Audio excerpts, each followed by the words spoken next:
Assalamualaikum warahmatullahi wabarakatuh. Puji syukur kehadiran Allah Subhanahu wa Ta'ala, yang mana Allah telah memberikan kesehatan kepada kita semua, sehingga kita dapat berkumpul di dalam diseminasi modul budaya positif di lingkungan kelas dan sekolah SD Negeri 1 Samtalira Bayu.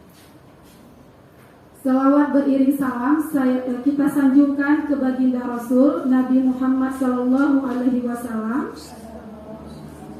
yang mana beliau telah memperjuangkan agama Islam di muka bumi ini. Mudah-mudahan di hari kelak nanti kita mendapatkan syafaat dari beliau. Amin ya rabbal alamin. Yang saya hormati Bapak Kepala Sekolah SD Negeri 1 Samtalira Bayu, yang saya hormati Dewan Guru dan juga mahasiswa PPL yang telah berhadir di ruangan ini. Nah, saya di sini bertugas sebagai moderator dari CGP SD Negeri 1 Samtalira Bayu. Di sini Ibu Azwarni akan mendiseminasikan modul budaya positif di lingkungan kelas dan sekolah SD Negeri 1. Di sini SD Negeri 1 Samtalira Bayu. Sebelum Ibu Azwarni akan mendiseminasikan modul budaya positif, maka terlebih dahulu kata-kata sambutan dari Bapak Kepala Sekolah SD Negeri 1 Samtalira Bayu. Kepada Bapak kami persilahkan dengan segala hormat.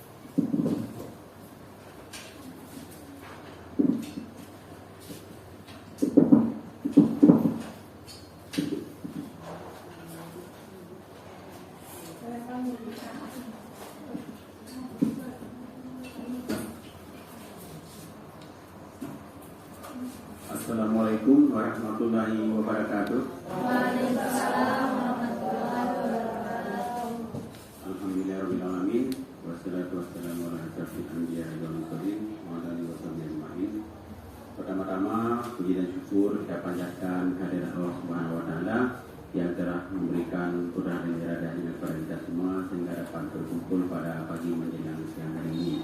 Salawat dan salam sama-sama kita sanjungkan ke pangkuan Nabi besar Nabi Muhammad SAW yang telah membawa kita dalam kebodohan dalam berpendidikan yang kita jalani sampai hari ini. Yang terhormat Dewan Guru SD Negeri 1 Samtalira Bayu, teristimewa kepada Ibu Azwarni pada hari ini akan mendiseminasikan modul 1/4 yaitu budaya positif di sekolah di lingkungan sekolah SD Negeri 1 Samtalira Bayu. Kemudian terhormat adik-adik PPR yang telah hadir bersama di sini. Semoga kegiatannya bisa berlangsung di sini dengan baik sampai 15 Oktober ya. Pada hari ini Bu Azwarni selaku calon guru penggerak akan mendiseminasikan kepada kita semua tentang budaya positif di sekolah. Memang budaya positif di sekolah ini perlu sekali kita perhatikan. Sebagaimana kita ketahui sekarang anak-anak yang melakukan kesalahan atau anak-anak yang tidak melakukan tugas tidak boleh lagi kita menghukum dengan hukuman yang berkeputisi. Nah, jadi oleh sebab itu mungkin nanti akan banyak disampaikan oleh Ibu Azwarni karena ini bagian daripada tugas dia selaku calon guru penggerak. Kita berharap agar apa yang sedang diikuti oleh Ibu Azwarni ini bisa berada di hendaknya dan Ibu Azwarni pun bisa menjadi guru penggerak yang selalu bergerak untuk melakukan hal-hal yang baik, hal yang positif, terutama kepada rekan-rekan di sekolah kita ini, kepada anak didik kita semua, bahkan kepada sekolah-sekolah atau kampanye lain yang bukan hanya yang ada di sekolah kita ini. Jadi untuk mempersingkat waktu, saya rasa mungkin hanya ini aja yang perlu saya sampaikan. Nanti tentu yang lebih panjangnya akan kita dengar yang akan disampaikan oleh Ibu Azwarni. Saya akhiri wabillahi taufiq wal hidayah. Wassalamualaikum warahmatullahi wabarakatuh.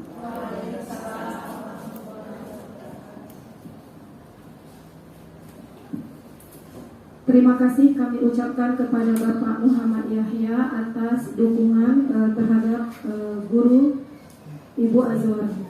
Selanjutnya acara berikutnya adalah pemaparan atau atau diseminasi modul 1.4 budaya positif di lingkungan kelas dan sekolah SD Negeri 1 Sangkalira Bayu yang akan disampaikan oleh Ibu Azwarni. Kepada Ibu Azwarni kami persilahkan dengan segala hormat.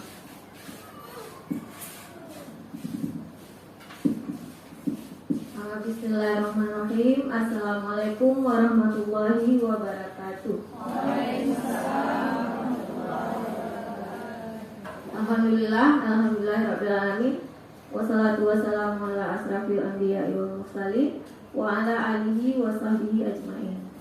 Puji syukur mari sama-sama kita panjatkan kehadirat Allah Subhanahu wa taala yang telah memberikan kudrah dan iradahnya sehingga kita masih dapat hadir di sekolah yang kita cintai ini pada hari ini khususnya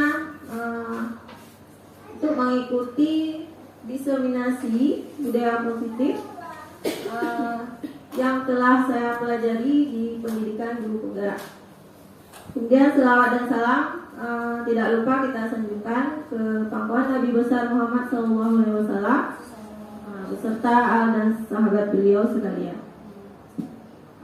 Yang saya hormati Bapak Kepala Sekolah SD Negeri 1 Sangkalira Bayu, kemudian Bapak Ibu Dewan Guru dan guru-guru PPL.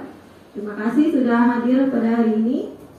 Saya berdiri di sini bukan karena saya sudah berada di atas Bapak Ibu semua, tetapi ini hanya menyampaikan tentang materi yang telah kami pelajari. Jadi ini merupakan tugas kami untuk mensosialisasikan budaya positif.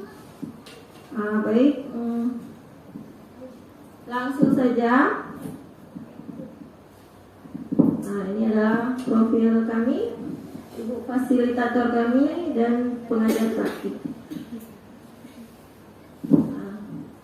Kemudian pada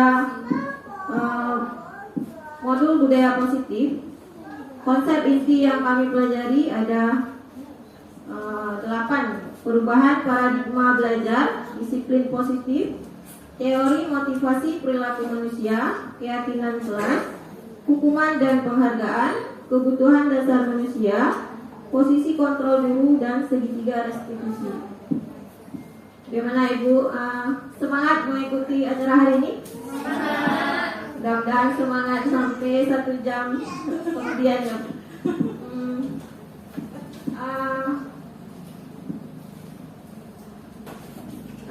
Nanti kalau saya bilang SD 1 jawabnya luar biasa. Bisa Bu?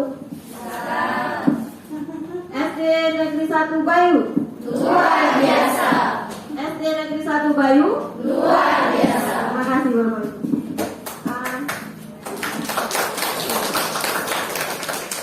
Baik, kita mulai dengan konsep yang pertama, pembelajaran dengan paradigma baru.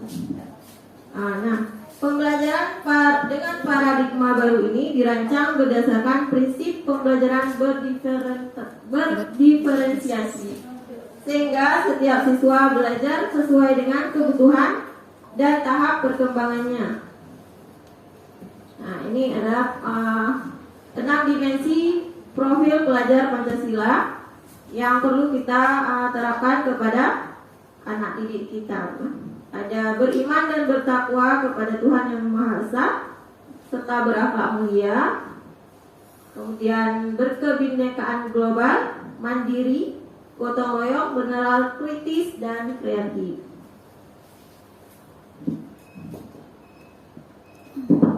Ini ada kegiatan pemantik. Jadi nanti berpasangan ibu-ibu atau bapak-ibu mengerjakan kegiatan ini ya. Ada 2 orang, Anda dan teman Anda, A dan B. Nanti 1 orang yang A menggenggam sesuatu yang berharga di tangannya. Misalnya ada uang 100.000 misalnya. Dan tugas kawannya yang B adalah membuka kepalan tangan kawannya tersebut. Bagaimana caranya itu terserah dengan Anda sendiri. Boleh membujuk, boleh mengancam, boleh menghardik, boleh merayu, boleh menyuap, atau apa saja. supaya terbuka kepala tangannya. Bisa ibu-ibu? Boleh juga. Pokoknya ada sesuatu yang berharga yang bapak ibu nggak mau melepaskan. Itu karena itu kepunyaan bapak ibu. Bersiap bapak ibu. Silakan berikan tangannya kepada teman di sampingnya. Coba ibu usahakan supaya kawannya membuka kepala tangannya. Iya boleh. Caranya terserah sama Bunda. Boleh dirayu, boleh diancam. Bagaimana caranya?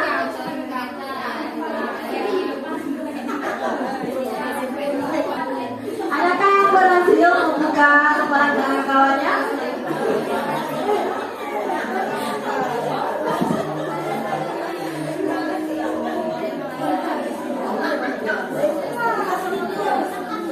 Silakan dirayu atau diancam oleh enggak.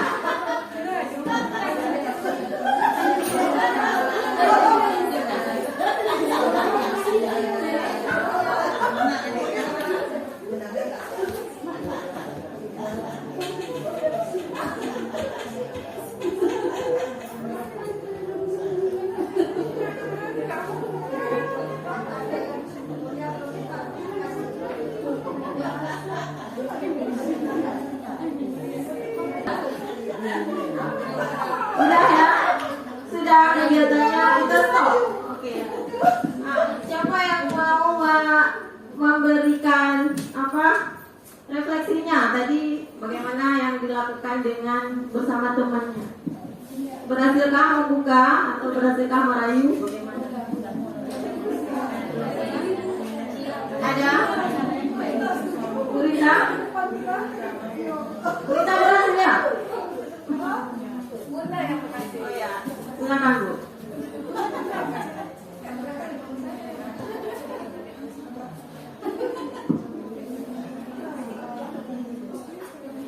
Silakan Bu. Satu orang aja boleh enggak? Mungkin kita mau pamer kayak baju baru ya.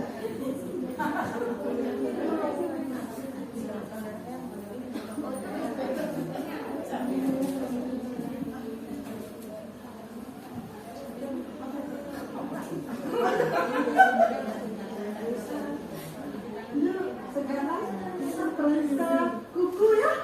Coba sekarang lihat kukunya. Kamu kenapa nak?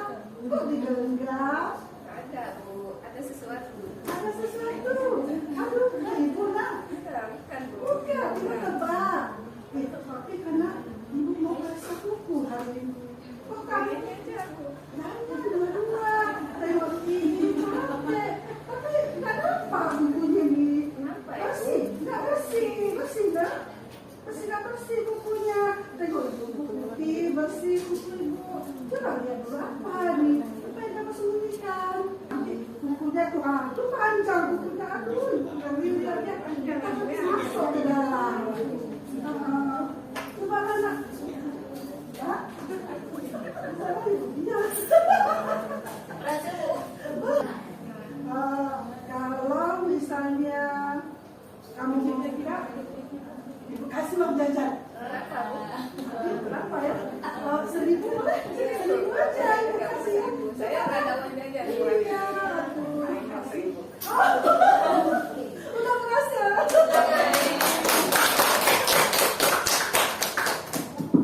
Terima kasih Bu Rita dan Bunda.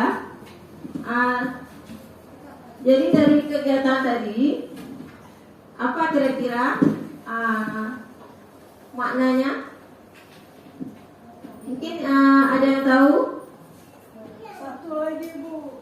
Ibu-ibu yang sudah jadi seluruh penggerak masih tahu. Ada yang mau menjelaskan? Dah, kalau nggak ada berarti tadi kawan kita berusaha sekuat tenaga untuk membuka kepala tangan temannya. Namun yang memegang kontrol supaya tangan tersebut terbuka adalah kita sendiri. Jadi kita kontrol itu ada sama diri kita. Mau kita buka atau tidak itu terserah kita. Jadi itu ya intinya tadi. Begitu pula kalau kita mengontrol murid. Nah, nanti kalau muridnya mau mengizinkan dirinya dikontrol, maka kita akan bisa mengontrol mereka. Tapi nanti di konsep ini adalah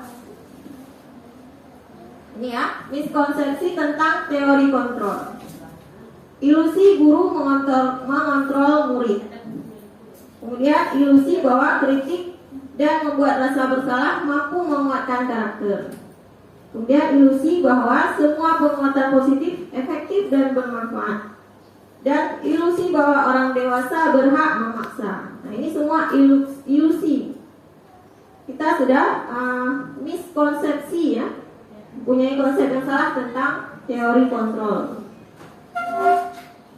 Nah, pada dasarnya kita tidak dapat memaksa murid untuk berbuat sesuatu jikalau murid tersebut memilih untuk tidak melakukannya. Walaupun tampaknya kita sedang mengontrol perilaku murid tersebut. Hal ini karena murid tersebut sedang mengizinkan dirinya dikontrol. Kemudian ilusi bahwa semua penguatan positif efektif dan bermanfaat. Penguatan positif atau bujukan adalah bentuk-bentuk kontrol. Segala sesuatu untuk mempengaruhi murid agar mengulangi suatu perilaku tertentu adalah suatu usaha untuk mengontrol murid tersebut. Sedangkan ilusi bahwa kritik dan membuat orang merasa bersalah dapat menguatkan karakter.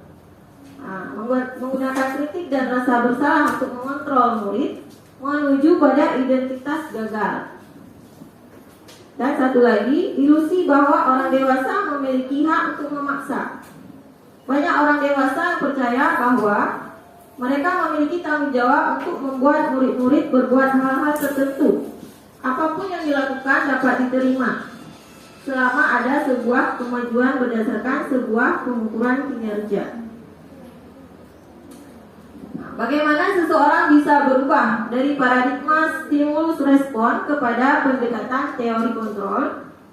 Nah, ini ada kutipan dari Stephen R. Covey. Ini dia mengatakan bahwa bila kita ingin membuat kemajuan perlahan, sedikit-sedikit, ubahlah sikap atau perilaku kita. Namun, bila kita ingin memperbaiki cara-cara utama kita, maka kita perlu mengubah kerangka acuan kita.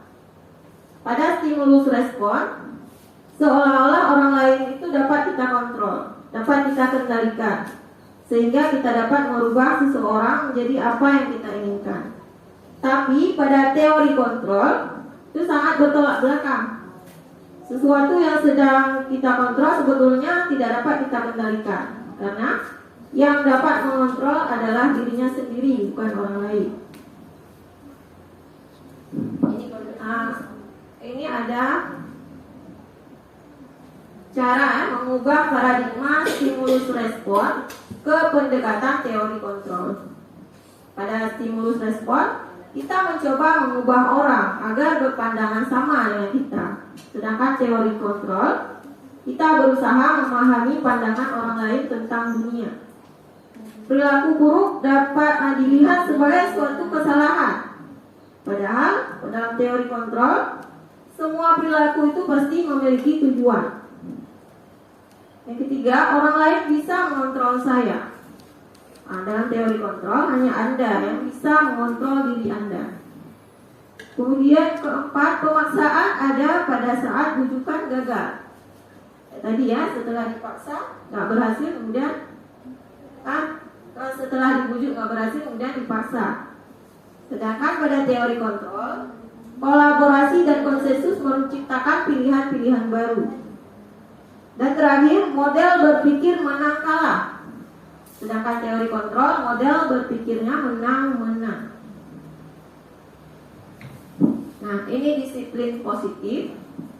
Dalam budaya kita, makna disiplin telah berubah menjadi sesuatu yang dilakukan seseorang kepada orang lain untuk mendapatkan kepatuhan. kita cenderung menghubungkan kata disiplin dengan ketidaknyamanan.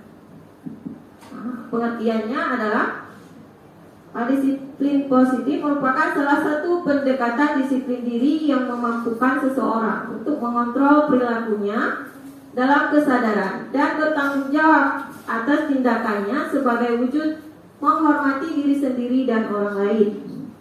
Nah, sebagai pendidik, tujuan kita adalah menuntun murid untuk memiliki disiplin diri sehingga mereka bisa berperilaku yang mengacu pada nilai-nilai kebajikan universal dan memiliki motivasi intrinsik, bukan ekstrinsik. Pendekatan disiplin positif tidaklah tentang anak atau peserta didik secara langsung, tetapi tentang diri dan cara kita sendiri, baik sebagai orang tua, guru, atau orang dewasa, yang memberikan dampak dan pengaruh positif kepada anak atau peserta didik. Pendekatan disiplin positif merupakan kemampuan individual pendidik untuk membina atau mendidik peserta didik secara individual ataupun secara kelompok. Dan pendekatan secara individual atau kelompok perlu mendapatkan dukungan kebijakan sekolah dan peran serta pemangku kepentingan sekolah. Nah, ini ada nilai-nilai kebijakan universal. Yang kedua, nilai kebajikan adalah sifat-sifat positif manusia yang merupakan tujuan mulia yang ingin dicapai setiap individu. Juga nilai yang disepakati bersama dari lintas bahasa, suku bangsa, agama maupun latar belakang. Contoh profil pelajar Pancasila ini, dalam profil pelajar Pancasila ada nilai-nilai kebajikan universal tadi: beriman bertakwa kepada Tuhan Yang Maha Esa dan berakhlak mulia, mandiri, bernalar kritis, berkebinekaan global, bergotong royong, dan kreatif.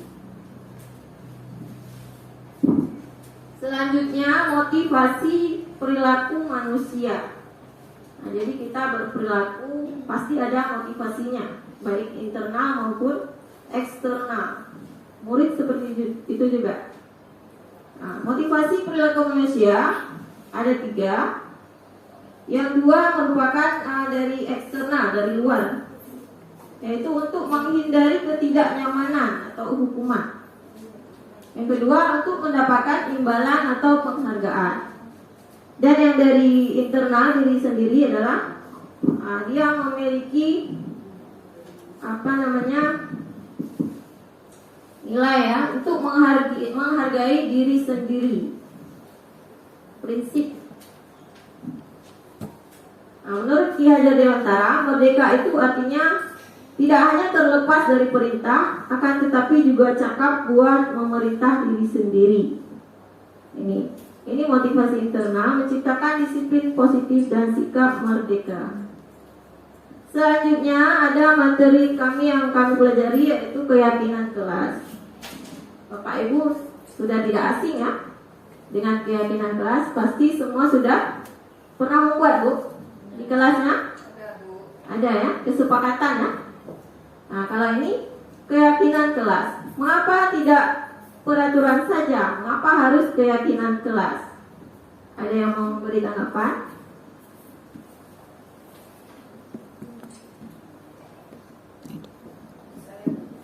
Ya, Bu Ista.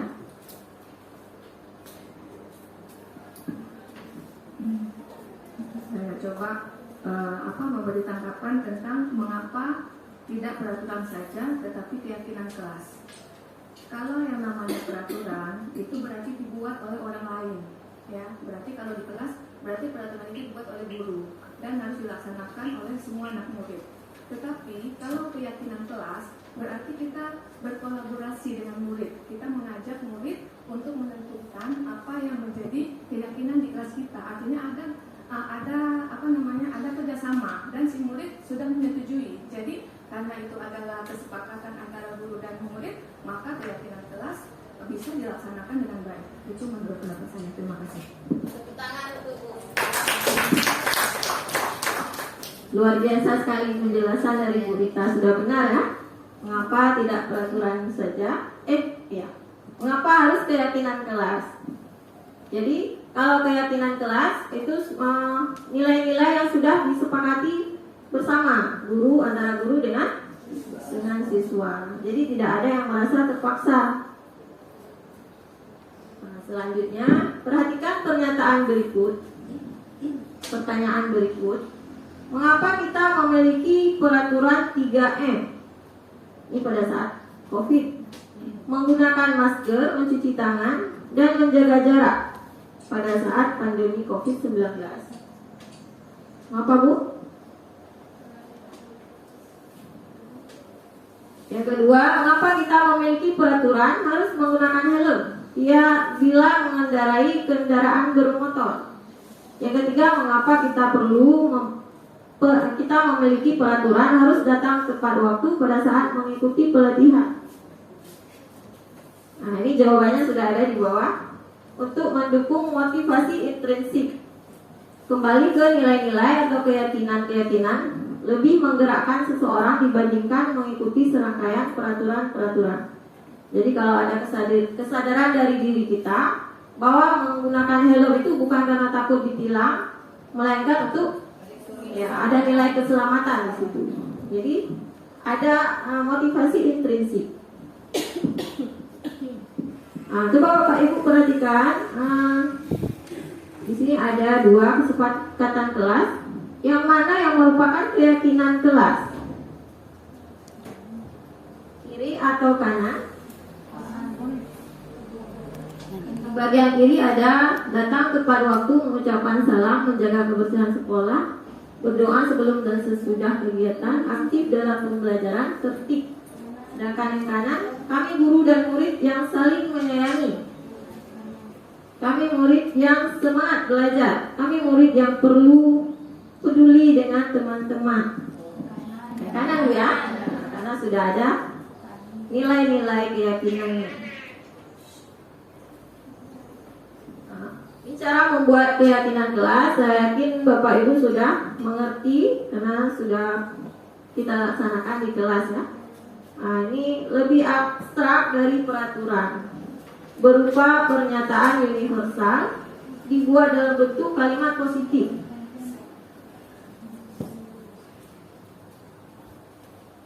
Jadi jangan menggunakan kalimat negatif, misalnya dilarang membuang sampah di meja. Nah, jangan gunakan kata-kata yang negatif, gunakanlah kata yang positif, kalimat yang positif. Kemudian jangan terlalu banyak, sedikit saja agar mudah diingat. Dan sesuai dengan kondisi kelas dan sekolah agar mudah diterapkan. Kemudian semua warga kelas atau sekolah dilibatkan saat membuatnya. Nah, ini ada tabel peraturan dan keyakinan kelas. Mari kita melihat peraturan yang ada dan nilai apa, keyakinan yang mana yang sesuai dengan peraturan ini. Selalu kembalikan buku ke tempatnya. Kira-kira nilai keyakinan yang mana? Apa? Ya, nilainya. Jadi keselamatan, keamanan, tanggung jawab, kebersihan. Apa yang tanggung jawab? Dilarang mengganggu orang lain. Keamanan. Bisa juga menghormati orang lain. Hadir di sekolah 15 menit sebelum pembelajaran dimulai. Disiplin. Komitmen juga. Dilarang melakukan kekerasan. Keamanan. Dilarang menggunakan narkoba. Keamanan atau kesehatan. Bergantian atau menunggu giliran. Gunakan masker, jangan berlari di kelas atau koridor. Nah, ini ya kita lihat jawabannya. Jadi yang pertama tanggung jawab. Kalau yang mengganggu orang lain, menghormati orang lain. Hadir di sekolah 15 menit sebelum pembelajaran dimulai, menghormati orang lain juga berkomitmen. Dilarang melakukan kekerasan untuk keselamatan, menghormati orang lain. dilarang menggunakan narkoba atau kesehatan, bergantian atau menunggu giliran, menghormati orang lain, bersabar, gunakan masker, kesehatan dan keselamatan, jangan berlari di kelas atau koridor untuk keselamatan dan keamanan. Nah, ini praktik ketika saya membuat keyakinan kelas. Nah, pertama kami berdiskusi dulu mengenai peraturan atau kelas yang kami impikan. Kemudian anak-anak menulis di kertas dan menempelkan di depan kelas yang di papan tulis. Selanjutnya kami merumuskan peraturan tersebut menjadi keyakinan. Kemudian selanjutnya ketika sudah jadi kami menempelkan keyakinan kelas dan telah disepakati di depan kelas dan juga ditandatangani. Selanjutnya adalah materi hukuman dan penghargaan. Ini ada kegiatan pemantik, bacalah kasus Ibu Anas di bawah ini dan cobalah jawab pertanyaan-pertanyaan yang diberikan. Iva kurang menguasai pelajaran matematika, sehingga pada saat pelajaran tersebut berlangsung, dia lebih banyak berdiam diri atau menggambar di buku pelajarannya. Pada saat guru matematikanya, Pak Seno, menanyakan Iva menjadi gugup dan tak sengaja menjatuhkan tasnya dari kursi, serta tiba-tiba menjadi gagap pada saat berupaya menjawab. Seluruh kelas pun tertawa melihat perilaku Iva yang bicara tergagap dan terkejut tersebut. Pak Seno pada saat itu membiarkan teman-teman Iva menertawakan Iva yang tergagap dan malu luar biasa, dan malahan minta Iva untuk maju ke depan dan berdiri di depan kelas sambil menunjuk hidungnya karena tidak bisa menjawab pertanyaan Pak Seno. Kelas makin gaduh dan anak-anak pun tertawa melihat Iva di depan kelas memegang ujung hidungnya. Pertanyaannya, apakah Anda setuju dengan tindakan Pak Seno terhadap Iva? Tidak. Mengapa? Dewi, Mau menjawab? silakan Bu Dewi.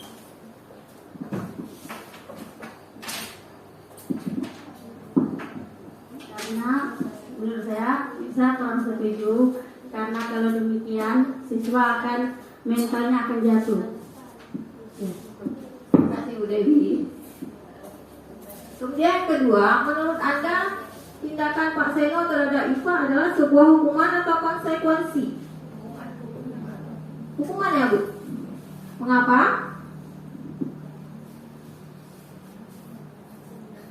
Kalau hukuman bagaimana? Kalau konsekuensi bagaimana? Silakan yang mau menanggapi. Ya Bu Ina.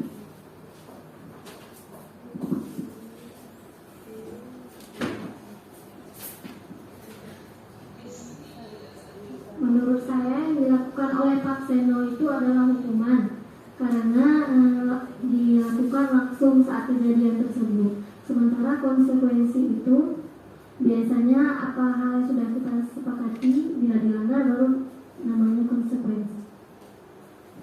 Ya benar sekali. Jawaban dari Ibu Nina Sapriana luar biasa. Ya.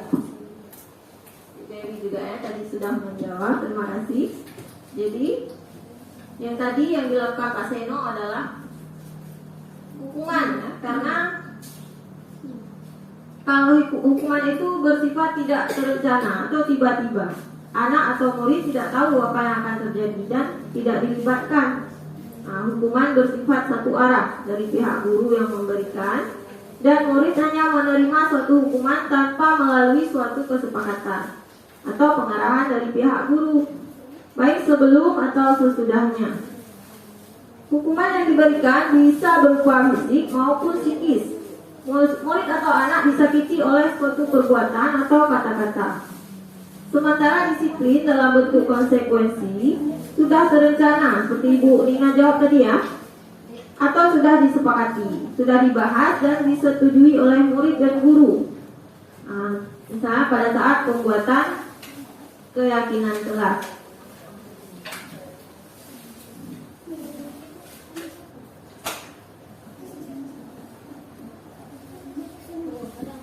Kemudian penghargaan dan hukuman adalah dua aspek penting dalam proses pembelajaran. Penghargaan dapat meningkatkan motivasi dan memberikan rasa percaya diri pada siswa. Sementara hukuman dapat membentuk perilaku siswa agar lebih baik dan mengurangi perilaku negatif. Seringkali hukuman dapat menciptakan rasa takut, perasaan tidak aman, dan bahkan pembalasan dalam diri individu yang menerima hukuman. Kemudian penghargaan itu sebagai bentuk hukuman yang membangun. Penghargaan sebagai hukuman mungkin terdengar bertentangan, tetapi sebenarnya dapat menjadi alat yang kuat dalam membentuk perilaku positif, pengembangan diri dan keterampilan individu jika pemberiannya dilakukan dengan tepat. Disinilah kita memasuki konsep penghargaan sebagai bentuk hukuman yang lebih positif dan membangun. Daripada menggunakan konsekuensi negatif, kita dapat menggantinya dengan konsekuensi positif untuk mengubah perilaku. Ini bukanlah penghargaan dalam arti konvensional, di mana seseorang diberikan hadiah karena melakukan sesuatu yang baik, tetapi lebih tentang menggunakan apresiasi dan pengakuan sebagai alat untuk memperkuat perilaku positif dan membangun motivasi. Yang pertama, mengubah perilaku. Misalnya dalam konteks pendidikan, guru dapat menggunakan pujian dan pengakuan untuk mengubah perilaku siswa yang sebelumnya tidak tertib menjadi lebih tertib. Dalam hal ini, penghargaan berfungsi sebagai hukuman. Karena dalam mengapresiasi perilaku yang diinginkan, siswa mungkin lebih cenderung menghindari perilaku yang tidak diinginkan untuk mencegah kehilangan pengakuan tersebut. Yang kedua, mengembangkan diri. Di luar pendidikan, penghargaan dapat digunakan sebagai hukuman yang membangun dalam konteks pengembangan diri. Misalnya, seorang individu yang berusaha untuk mencapai tujuan pribadi dapat memberikan penghargaan diri sendiri setiap kali mereka mencapai tonggak tertentu. Hal ini memberikan insentif untuk mencapai lebih banyak prestasi, menggantikan dorongan untuk menghindari hukuman. Yang ketiga, mengukur kemajuan. Penghargaan sebagai bentuk hukuman dapat digunakan untuk mengukur kemajuan dan motivasi seseorang. Misalnya dalam konteks olahraga, atlet mungkin mendapat pengakuan atau penghargaan jika mereka mencapai target latihan mereka. Ini dapat menjadi hukuman yang membangun, yang memberikan dorongan tambahan untuk mencapai target. Jadi penghargaan sebagai bentuk hukuman adalah konsep yang memungkinkan kita untuk melihat hukuman dari sudut pandang yang lebih positif daripada mengandalkan konsekuensi negatif atau ketakutan. Penghargaan sebagai hukuman memungkinkan kita untuk menggunakan apresiasi, pengakuan, dan motivasi sebagai alat untuk mengubah perilaku, mengembangkan diri, dan mengukur kemajuan. Ini menunjukkan bahwa dalam kasus tertentu, hukuman tidak selalu harus bersifat negatif, melainkan dapat memainkan peran yang konstruktif dalam memotivasi dan membangun individu. Masih banyak ya? Masih semangat nggak? SD 1 Bayu. Luar biasa. SD 1 Bayu. Luar biasa. Terima kasih. Nah, kita lanjut ya Bu, sedikit lagi. Bentuk program kebajikan atau apresiasi. Dalam memberikan apresiasi atau pengakuan perlu diingat beberapa hal. Yang pertama, beri pengakuan secara khusus. Kedua, beri pengakuan secara pribadi. Tiga, beri pengakuan kepada semua murid bergantian. Keempat, beri pengakuan secara konsisten. Dan yang kelima, fokus pada proses, bukan hasilnya. Ini contohnya Bu. Contoh apresiasi kebajikan.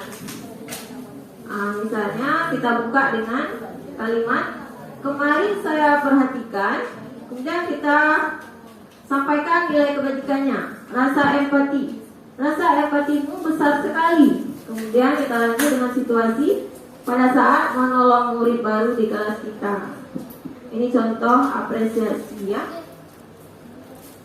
Yang kedua, saya menghargai kepedulianmu pada saat kamu membantu teman-temanmu di tugas kelompok. Ketiga, terima kasih untuk rasa tanggung jawabmu pada saat kamu memungut kertas-kertas yang berserakan di lantai. Nah, jadi setiap hal positif bisa kita apresiasi untuk murid. Nah, ini kita coba ya Bu, melihat ini termasuk ke dalam hukuman atau konsekuensi. Yang pertama, siapa yang mau menjawab? Mencatat 100 kali di dalam buku kalimat saya tidak akan terlambat lagi karena dia terlambat ke sekolah. Itu termasuk hukuman atau konsekuensi? Hukuman ya Bu? Baik.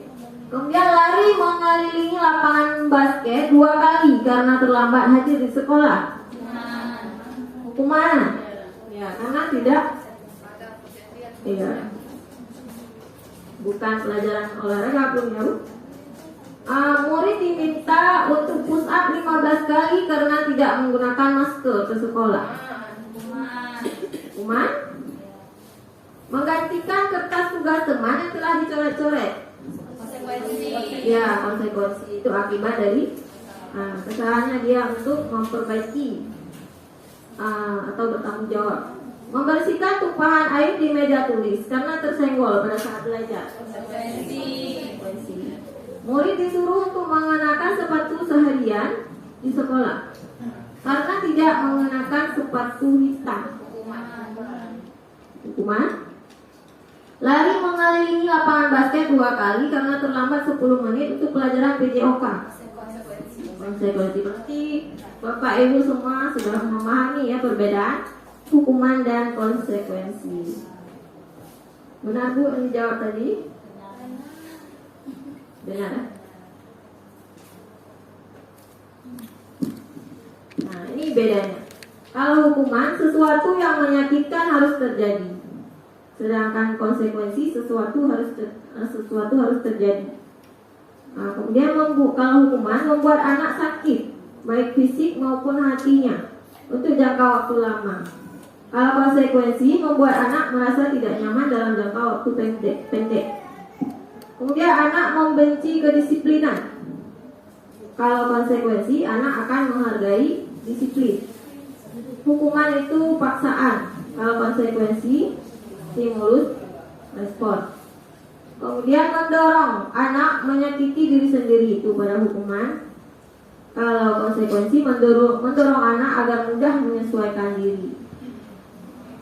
Hukuman adalah konsep diri yang buruk, sedangkan konsekuensi konsep diri yang baik. Anak belajar untuk menyembunyikan kesalahan kalau hukuman. Ya benar Bu.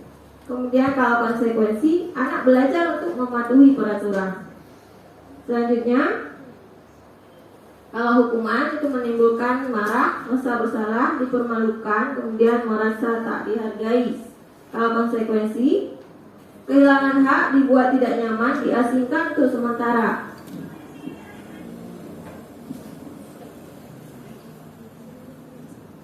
Selanjutnya, kebutuhan dasar manusia.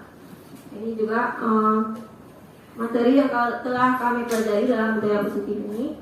Jadi ada 5 kebutuhan dasar manusia. Pertama, bertahan hidup.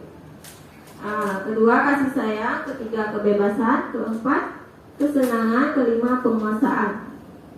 Jadi murid kita juga memiliki kebutuhan dasar yang 5 ini yang perlu kita penuhi. Kadang-kadang setiap tindakan yang dia lakukan itu karena dia berusaha untuk memenuhi 5 kebutuhan dasar ini. Kebutuhan bertahan hidup adalah kebutuhan yang bersifat fisiologis. Untuk bertahan hidup misalnya kesehatan, rumah, dan makanan. Kebutuhan biologis sebagai bagian dari proses reproduksi, termasuk kebutuhan untuk tetap bertahan hidup. Nah, ini ada yang lebih ringkas lagi contohnya. Kalau bertahan hidup tadi makanan, pakaian, tempat tinggal, kesehatan, keamanan. Kalau kasih sayang dan rasa diterima, itu ada rasa diterima, dipedulikan, berbagi, kerjasama, menjadi bagian dalam kelompok. Penguasaan, ini juga kebutuhan untuk memiliki harga diri, keinginan untuk dianggap, memimpin, berprestasi, diakui dan didengar. Kalau kesenangan, itu bermain, humor, antusiasme, tertawa. Terus satu lagi kebebasan. Anak memiliki kebutuhan juga, kita juga untuk ini ya, bebas, contohnya mandiri, memiliki pilihan, bebas untuk memilih. Kemudian mencoba hal baru dan mampu mengendalikan arah dirinya.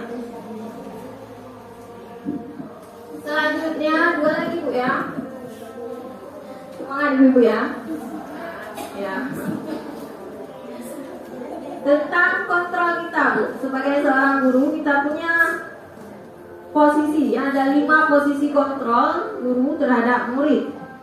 Nah ini nanti Bapak Ibu merefleksikan sendiri ya, apa posisinya? Apakah penghukum, pembuat merasa bersalah, teman, pemantau, atau manajer? Nah, nanti yang bagusnya adalah, yang baik adalah posisi yang kelima, manajer. Ini ada tabel perbedaannya.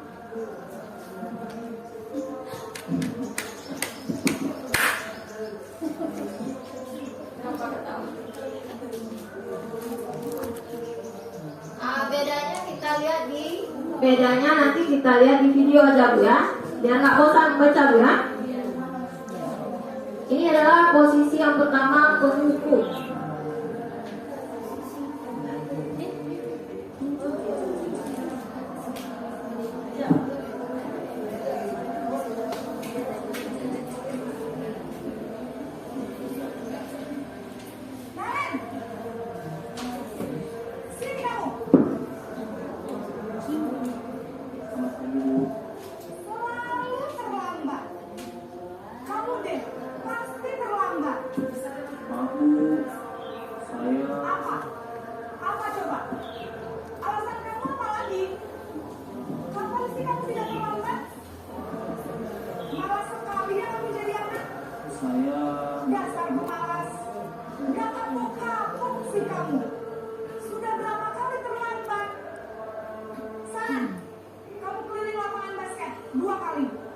Kenapa saya harus pilih lapangan basket, Bu? Kenapa? Kamu melawan ibu? Berani-beraninya jawab. Sudah terlambat, masih berani jawab pula. Sekarang, keliling lapangan basket 5 kali sekalian. Biar kapok. Ibu aja. Pergi sana ke lapangan basket.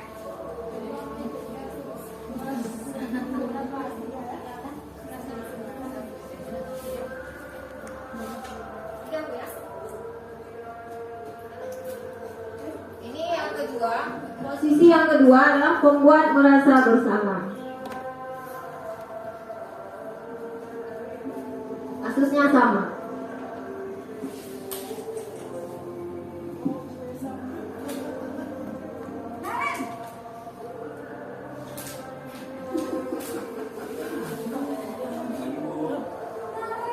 Naren, kamu kenapa terlambat lagi, Nak? Ya Tuhan, Naren. Kamu senang ya bikin ibu susah ya?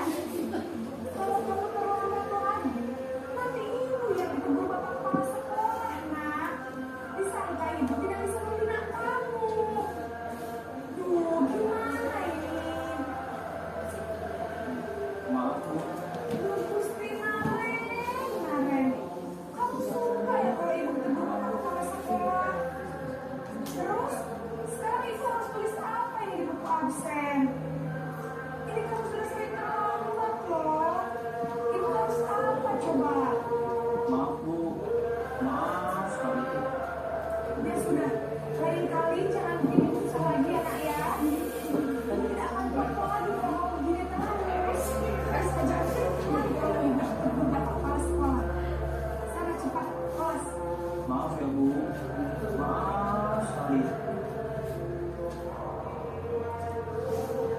Ibu-ibu perhatikan posisi teman. Kita lihat bagaimana guru ya, dalam posisi teman.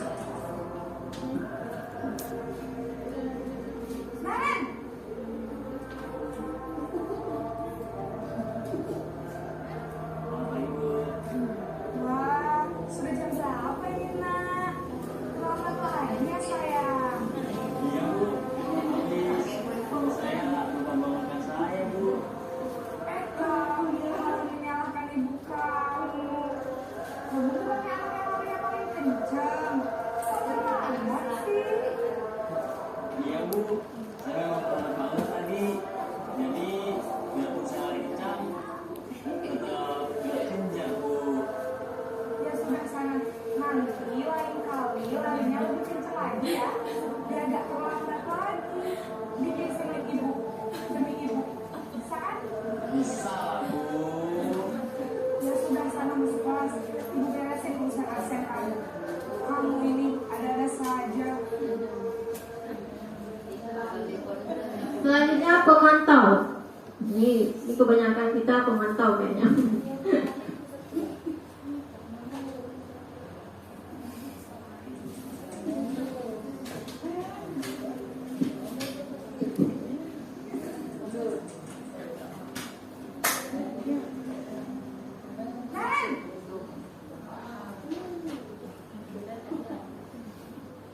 Selamat pagi Bu. Naren, apa peraturan sekolah kita tentang jam berapa kita harus masuk sekolah, Nak? Kita harus di sekolah jam 7 Bu. Iya betul, sekarang sudah jam 7.20. Naren sudah tahu konsekuensinya jika terlambat hadir. Paham Bu, saya harus tinggal kelas pas jam istirahat selama 20 menit. Iya benar, konsekuensinya demikian. Jadi nanti jam 9.30 pas istirahat, kamu harus tinggal di kelas, kerjakan tugas tambahan untuk ketertinggalan kamu, ya? Baik Bu. Terakhir posisi manajer.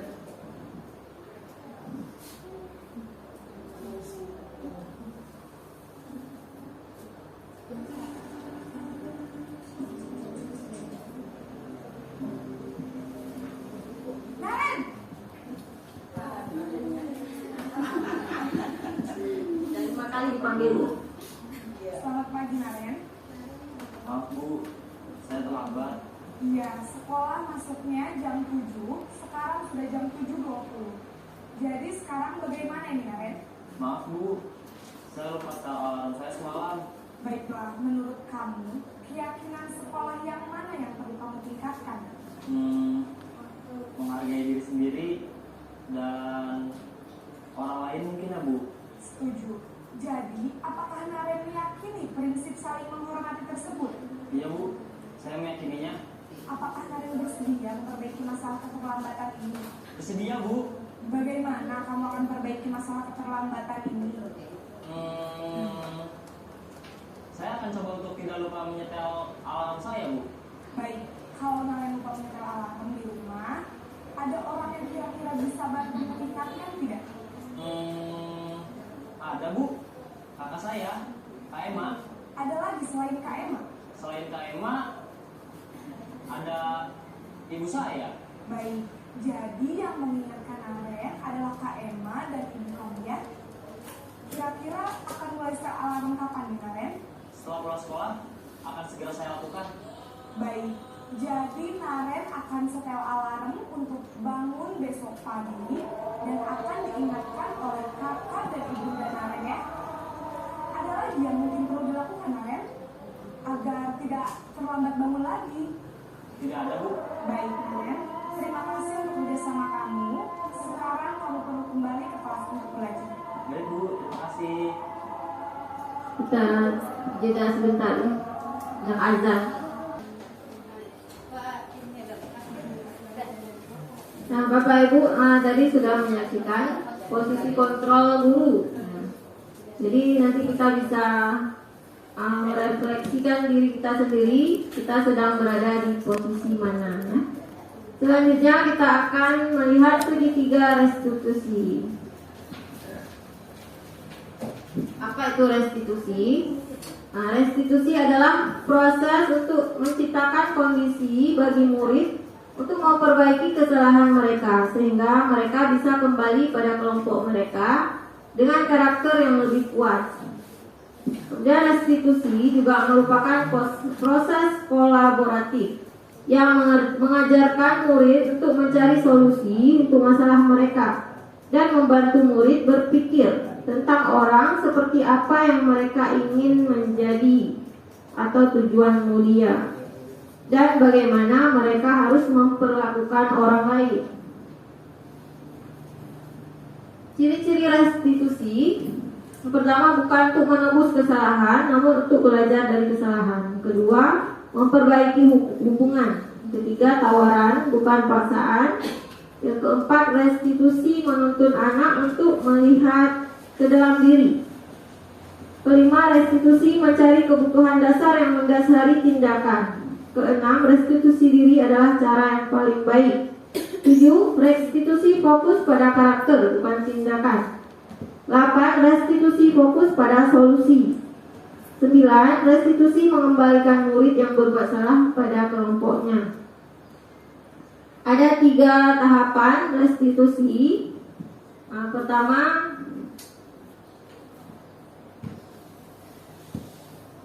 menstabilkan identitas. Ini untuk membuat anak yang merasa gagal karena berbuat salah menjadi positif terhadap dirinya. Kata-kata yang diucapkan guru, misalnya berbuat salah itu hal yang manusiawi, tidak ada manusia yang sempurna. Bapak ibu juga pernah buat salah. Selanjutnya, tahap yang kedua, validasi kebutuhan atau kesalahan. Ini membantu murid mengenali basic need atau kebutuhan dasar yang ingin dipenuhinya ketika melakukan kesalahan itu.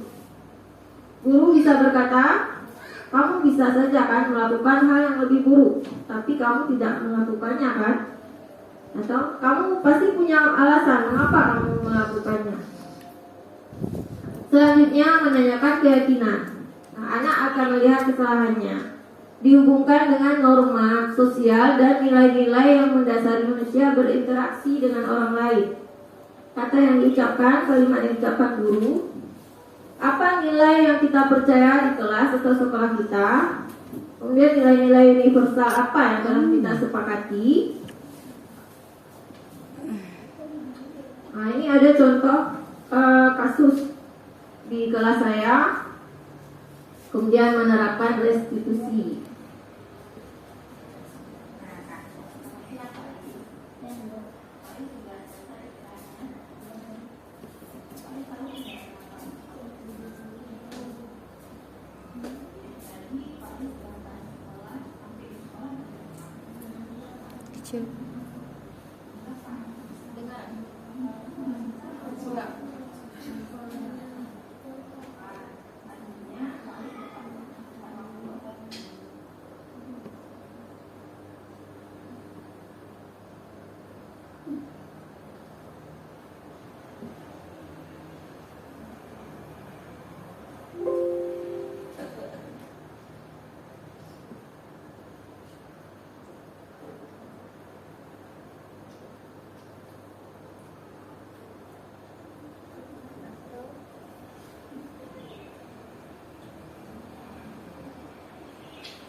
Berarti hari ini Pak Ais akan melakukan perubahan supaya Pak Ais bisa menjadi orang yang lebih nilai bisa Pak Ais? Ibu juga yakin Pak Ais pasti bisa. Terus dulu. Terima kasih Pak Ais. Sekarang Pak Ais bisa kembali ke kelas.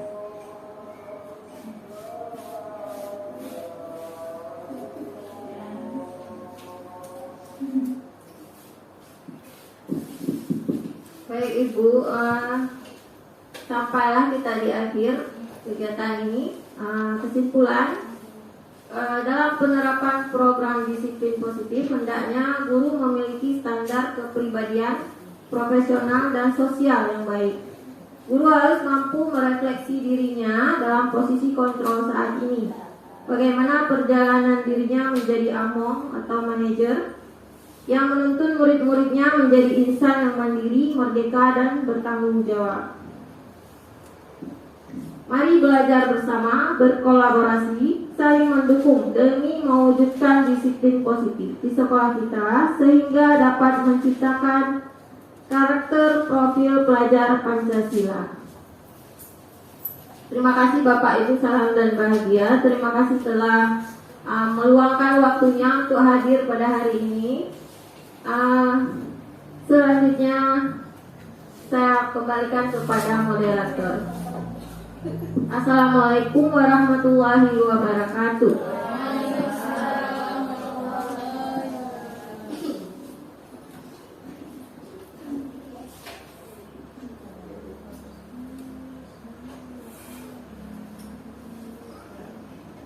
Dengan diseminasi budaya positif yang dipaparkan oleh Ibu Azwani sudah selesai, maka kami tutup acara diseminasi budaya positif ini. Mari kita bersama-sama mengucapkan hamdalah.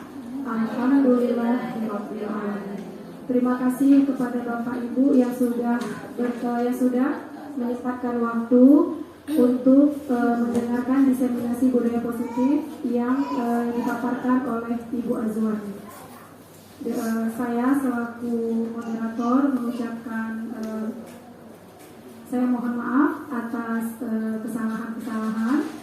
Saya akhiri. Minal walidayah. Assalamualaikum warahmatullahi wabarakatuh. Waalaikumsalam warahmatullahi wabarakatuh.